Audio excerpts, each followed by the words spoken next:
berza jeste bauk i berza jeste mistifikovana i za tako nešto postoje kako opravdani, tako i neopravdani razlozi. Pre svega, berzu veoma često iz neopravdanih razloga smatraju baukom poistovećujući je sa kockarnicom. Apsolutna greška. Zašto?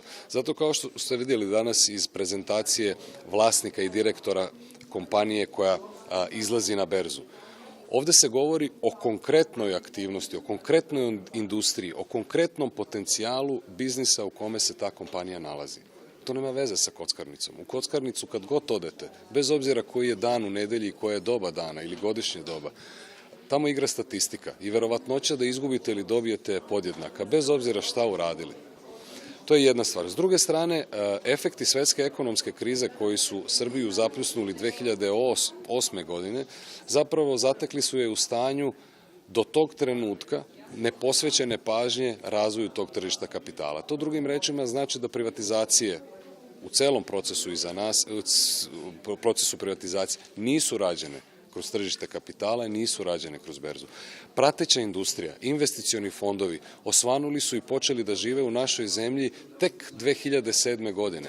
Nesrećom desilo se to da je to bilo manje od godinu dana pred razorne talase svetske ekonomske krize. I to su opravdani razlozi. Šta god da je razlog da smo imali tako kasno zakon o investicionim fondovima, privatizaciju koja je postavljena na način na koji je postavljena. Danas smo u situaciji u kojoj jesmo. Berza danas u skladu sa svojim, kako bih rekao, potencijalima i resursima, dominantno ograničenim finansijskim resursima kojima raspolaže, pokušava da usmeri svu pažnju kako javnosti, tako i finansijske javnosti na privatni sektor.